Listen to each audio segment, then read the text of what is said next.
If my heart was a bond, you would be the coupon that makes it worthwhile holding on to.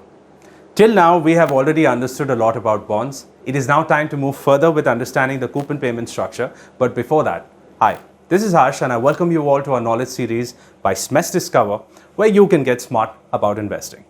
Let's talk about coupons.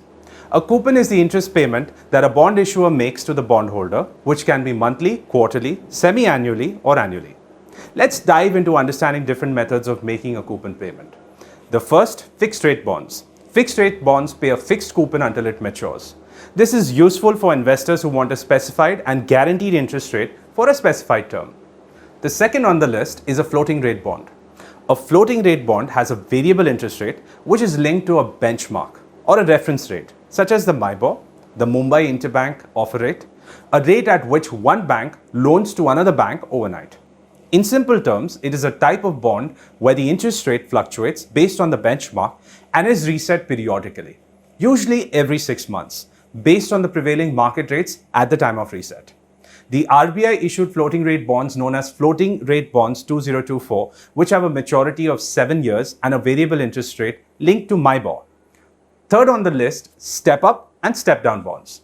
These bonds have a unique feature where the interest rate on the bonds increases or decreases over the life of the bond, depending on certain predetermined events or triggers. Usually it is an upgrade or a downgrade in the credit rating. In the case of a step-up bond, the coupon rate starts low and increases over time. The rate may be linked to the performance of the issuer or market conditions. This feature attracts investors as it provides the potential for higher returns over time. On the other hand, a step-down bond has an opposite feature where the coupon rate starts high and then decreases over time. This type of bond may be useful for investors who want high returns in the short term but are willing to accept a lower rate for the long term. Next is a zero coupon bond, also known as a deep discount bond. As the name now already suggests, these are issued at discount to its face value. There are no interest payments made during the lifetime of this bond.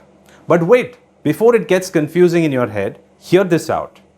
Investors in ZCBs receive the full face value of the bond at maturity instead of receiving regular interest payments, which include the original principal plus the imputed interest that has accumulated over the life of the bond. Let's take an example. You purchase a bond at a face value of rupees 1000 at say 900 rupees.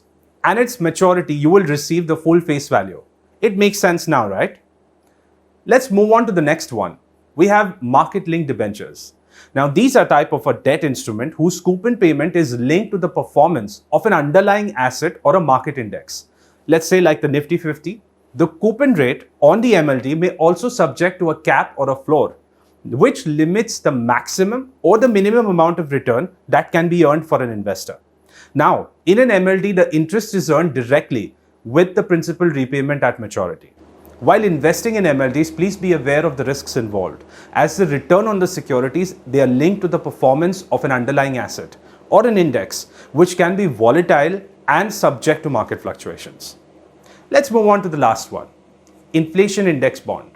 Inflation-linked bonds are a type of a bond that is designed to protect investors from inflation by providing a return that is linked to changes in the inflation rate. Sounds cool, right? Who doesn't want to be in inflation? I'm sure you do.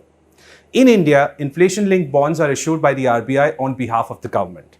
The coupon is linked to the CPI or the Consumer Price Index, which is a measure of inflation, based on the prices of a basket of goods and services. And you as the investor get a chance to be at par with the inflation. Well, I guess this is a wrap for today. I hope today's video did bring you a step closer towards being smart about investing. Visit SMEST.in. The link is added in the video description. And please take the next step towards investing wisely. But before signing off, always remember, investments in debt securities, they're subject to market risks. Read all offer-related documents carefully before investing. For any queries on this module, please leave a comment below and we'll get back to you. I'll see you in the next video.